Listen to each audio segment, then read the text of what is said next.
세상 일에도 어떤 일에는 원리와 또 방법들이 있습니다. 그런 것처럼 영적인 일에도 그 원리와 방법들이 있음을 사도 바울은 권면하고 있습니다.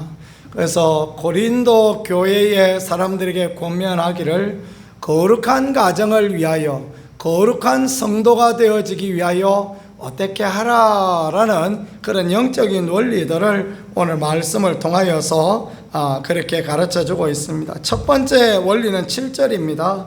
나는 모든 사람이 나와 같기를 원하노라. 그러나 각각 하나님께 받은 자기의 은사가 있으니 이 사람은 이러하고 저 사람은 저러하니라. 각자 받은 은사가 다르니 그 은사를 따라 하나님께 받은 은혜대로 하면 된다. 그것이 첫 번째 원리다라고 그렇게 가르쳐 주고 있습니다. 그렇습니다. 모든 사람이 다 똑같은 게 아닌 거 아닙니까? 그렇죠? 어떤 사람은 또 다른 모양으로, 어떤 사람은 또 다른 모양으로, 또 어떤 사람은 또 다른 모양으로 그렇게 하나님께서 태어나게 하셨습니다. 저는 좀 급하고 저희 아내는 느긋하고 그렇게 태어나게 하셨습니다. 저희 아내는 되게 꼼꼼한 편이고 저는 좀 덜렁거리는 편이고, 그렇게 태어나게 하셨습니다.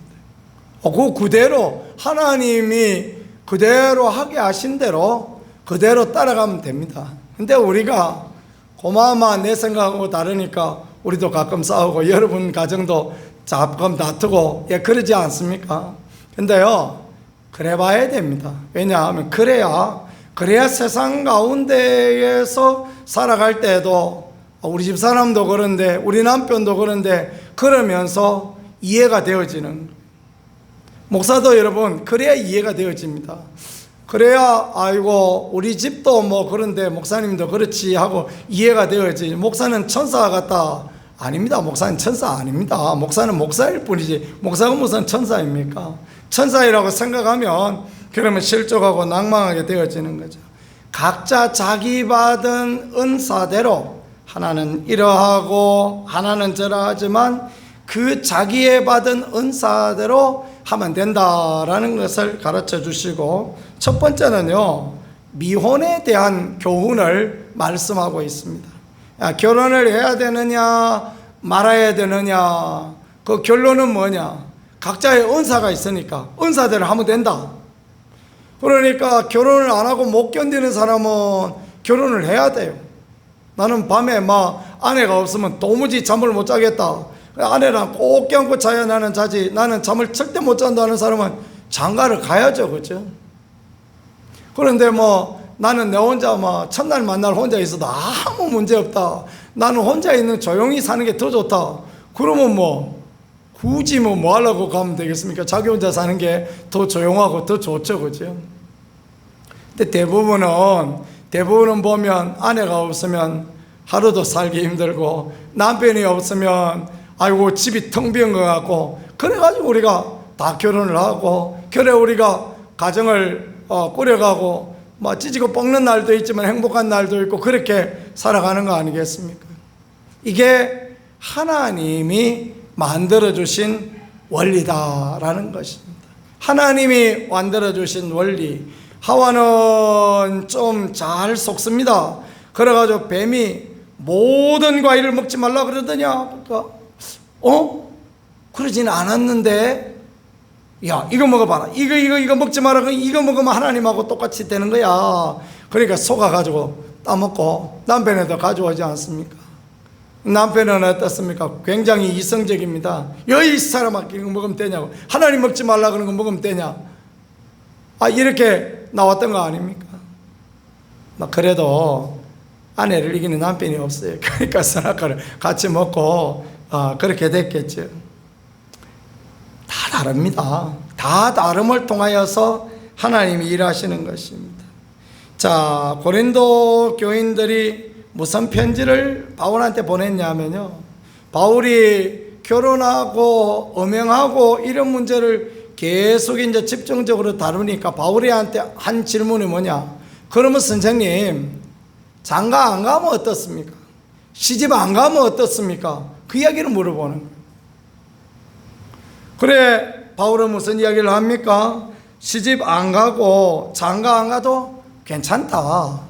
문제는 뭐냐 하면 시집도 안 가고 장가도 안 하고 그래서 나는 남자한테 여자한테 매이지 않았으니까 나는 자유해 하면서 그냥 오늘은 이 여자랑 내일은 저 여자랑 오늘은 이 남자랑 내일은 저 남자랑 우물가의 여인처럼 그렇게 살면 어떻게 했느냐?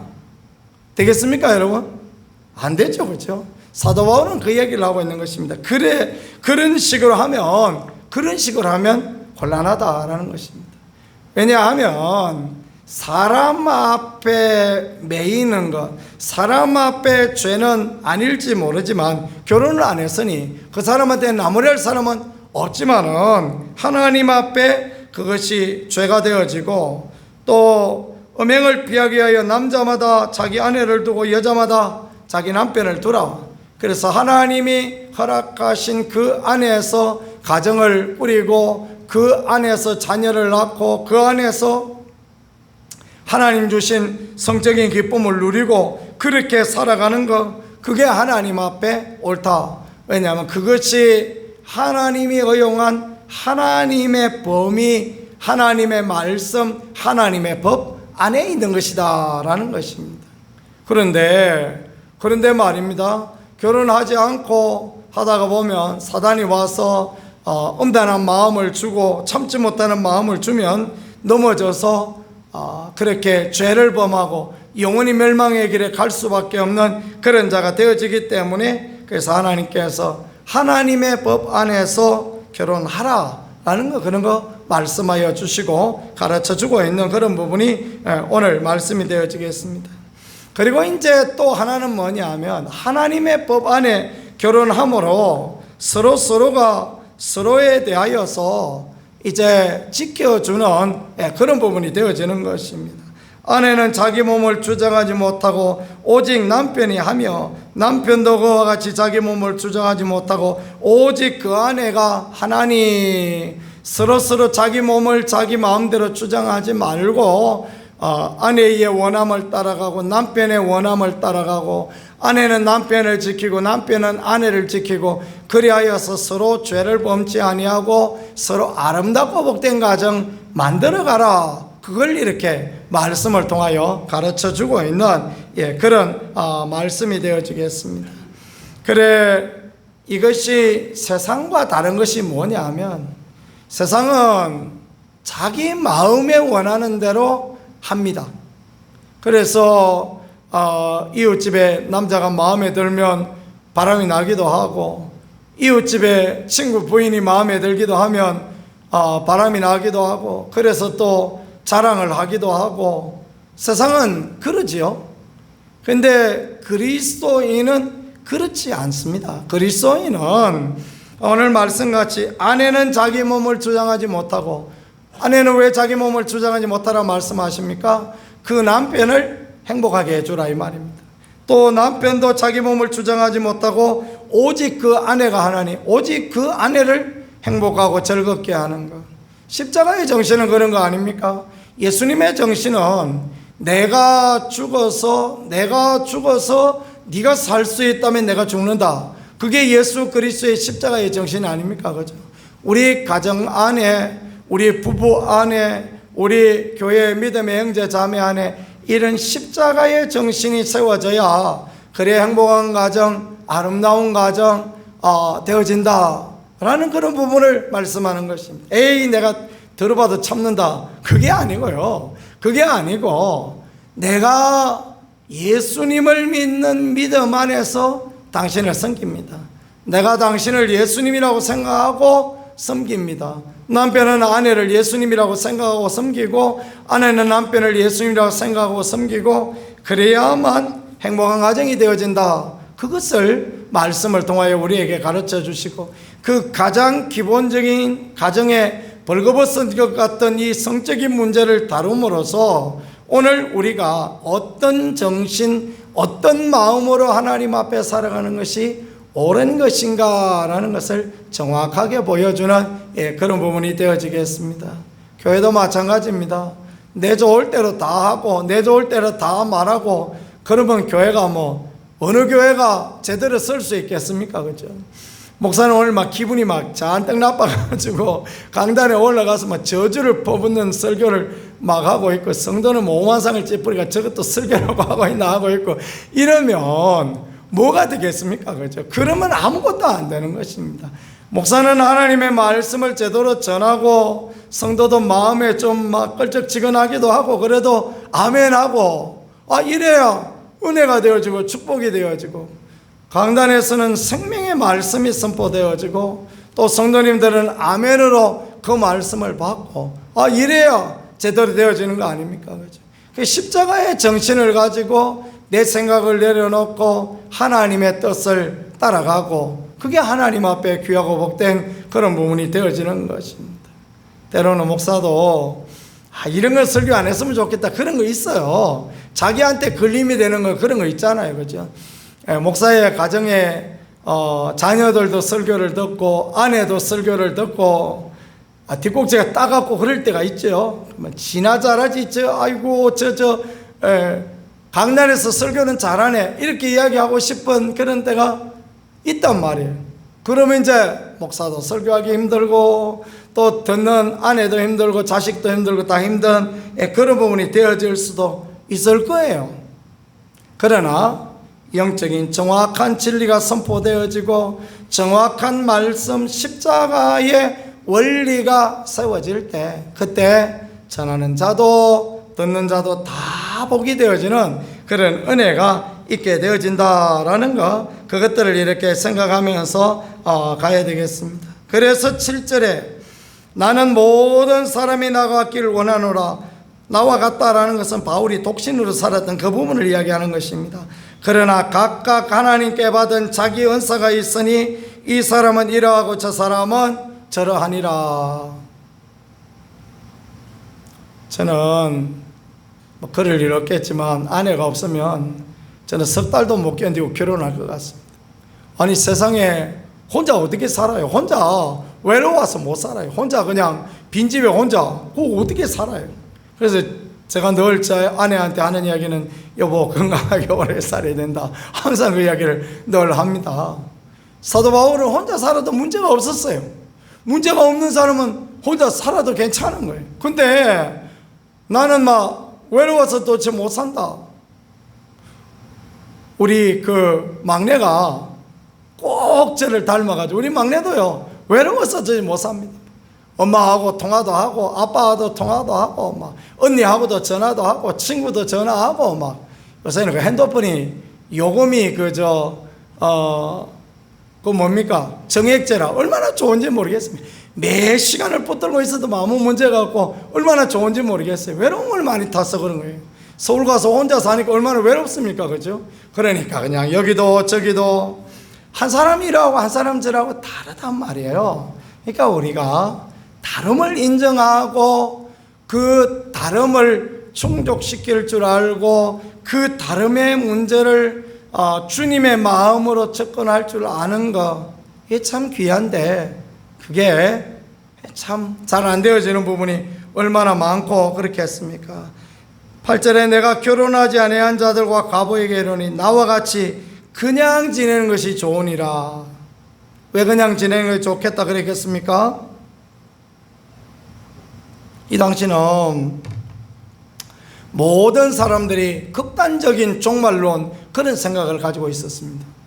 사실 바울도 극단적 종말론자예요. 왜냐하면 주님이 금방 오신다 말씀하셨으니까, 주님이 금방 오실 것이다, 내일 오실지 모레 오실지도 모르는데 뭐하다로 그거 장가가고 시집가고 복잡하게 그러고 있느냐. 그러다가 찌질거 뽑고 몇 번 싸우고 나면 주님 오실 건데 고마 그냥 혼자 살아라, 그 이야기를 지금 하고 있는 것입니다. 근데 이제 주님 왜 아직까지 2000년이 지날까지 아직 안 오셨는지는 우리가 그 마음을 다 알 수는 없지만, 그래서 그런 말을 하는 것입니다. 결혼한 자들에게 내가 명하노니 10절입니다. 명하는 자는 내가 아니요 주님이시라. 여자는 남편에게 갈라서지 말고, 만일 갈라섰으면 그대로 지내든지 다시 그 남편과 화합하든지 하라. 마음에 안 들어가지고 갈라서 버렸어요.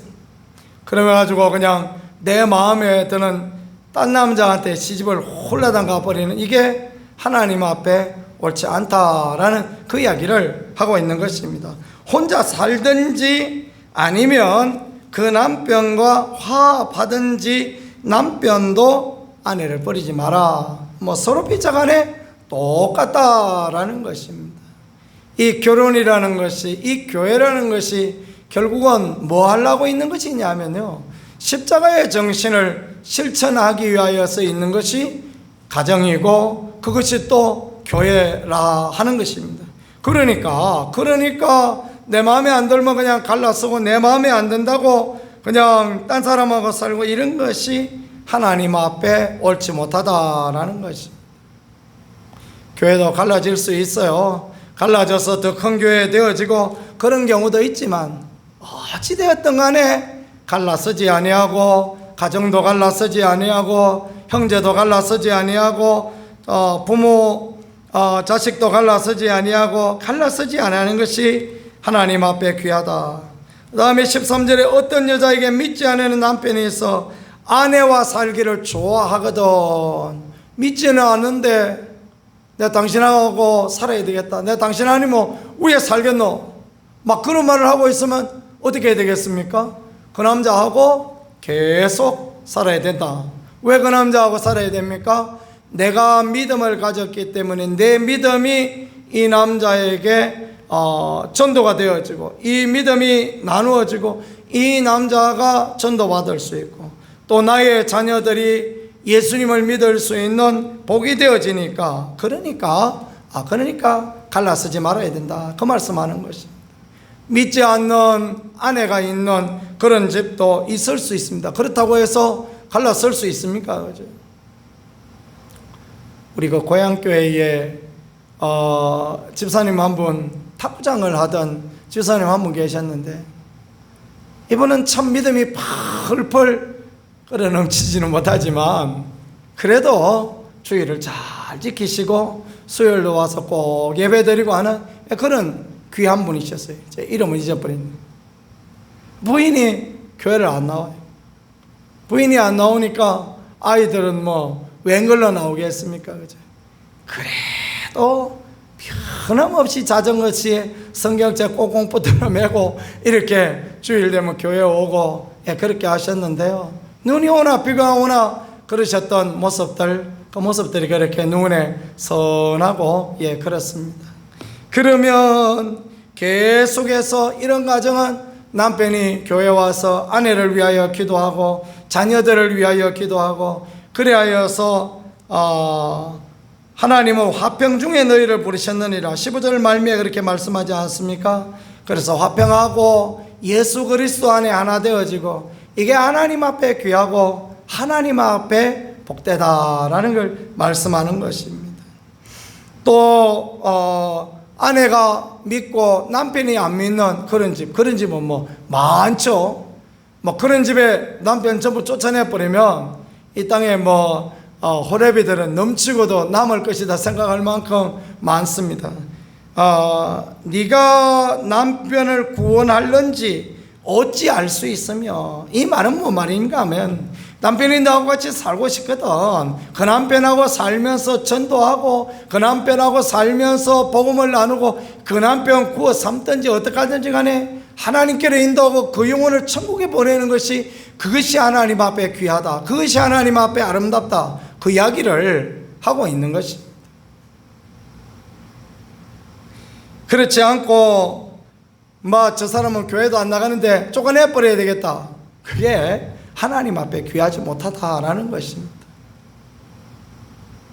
성경에 이렇게 말씀하셨는데 우리가 살다가 보면 꼭 이런 경우가 아니라도 우리 이웃과의 관계 가운데에서도 이런 면들이 얼마든지 있을 수 있습니다.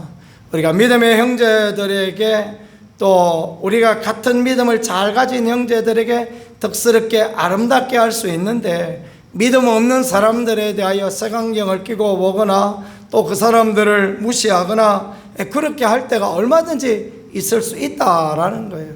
그러나 하나님의 원하심은 거기에 있지 않다. 세상과 더불어 화목하고 할 수만 있다면 모든 사람으로 더불어 화평하는 것, 그게 하나님 앞에 귀하고 하나님 앞에 아름답다라는 그런 말입니다. 그리고 마지막 절에 보니까 형제들아 너희는 각각 부르심을 받은 그대로, 부르심 받은 그대로 해야 된다. 그러니까 앞에 7절에는 은사를 따라 해야 된다 말씀하시더니 마지막 절은 형제들아 너희의 부르심을 따라 하라. 하나님의 부르심을 따라 결혼을 하든지 결혼을 안 하든지, 또 이혼을 하든지 이혼을 안 하든지, 믿음 없는 남편과 살든지 믿음 없는 아내와 살든지 하나님의 부르심을 따라 부르심 받은 그대로 하나님과 함께 거하라. 하나님이 원하시는 대로 하나님 편에 거하라. 하나님의 뜻대로 하라. 그걸 그렇게 말씀해 주시는 부분이 이 부분이 되어지겠습니다. 자, 정리해 보겠습니다. 고린도 사람들은 왜 바울에게 그러면 결혼하지 않으면 안 됩니까? 이런 편지를 왜 써보냈겠습니까? 자기 마음대로 살고 싶어서, 자기 원하는 대로, 육신에 원하는 대로 살고 싶어서 그런 편지를 보냈더니 바울은 그것이 하나님 앞에 옳지 못하다, 그것이 죄다, 그 이야기를 하고, 그렇게 네 마음대로 그렇게 살지 말고 차라리 결혼해라. 결혼해서 결혼 안에서 하나님의 법 안에서 자유를 누리면서 그렇게 살고 서로 다독거려 주면서 서로가 이렇게 결속력이 되어 주면서 서로가 감시자가 되어 주면서 죄를 범하지 않는 그런 안에서 하나님의 부르심 안에서 살아라. 그걸 말씀하고 계십니다. 그리고 각각 자기의 받은 은사를 따라 결혼해야 될 사람은 결혼하고 결혼하지 말아야 될 사람 결혼하지 말아라 말씀하시고, 그 다음에 마지막 절에 부르심을 따라서 그대로 하나님과 함께 가라. 그대로 하나님의 원하시는 대로 하나님의 뜻 가운데 그렇게 거하는 것이 하나님 앞에 아름답다라는 것입니다. 세상을 따라 욕심을 따라 갈 수 있어요. 십자가의 정신을 따라 믿음을 따라 갈 수 있습니다. 결혼도 그렇고 가정생활도 그렇고 이혼도 그렇고 모든 것이 다 마찬가지입니다. 내 마음을 따라 내 생각을 따라 하는 것이 아니라 부르심을 따라 은사를 따라 또 하나님의 영광을 위하여서 그렇게 하라라는 거 말씀하시니, 이런 말씀을 잘 살펴보면서 주 앞에 믿음의 삶을 또 하나님이 기뻐하시는 거룩한 삶을 사는 우리 모두가 되어질 수 있기를 우리 구세주 예수 그리스도 이름으로 간절히 축복합니다. 기도하겠습니다. 하나님 우리 아버지 감사합니다. 우리에게 마땅히 행할 영적인 원리들을 가르쳐 주셨으니 십자가의 정신을 따라 부르심을 따라 은사를 따라 또 화목을 따라 하나님과 함께하는 거룩한 결단을 내릴 수 있게 도와주시고 주의 영광 가운데 모든 것 할 수 있도록 은혜로 인도하여 주옵소서. 주님이 도와주실 줄 믿습니다. 예수님 귀하신 이름으로 기도드렸습니다. 아멘.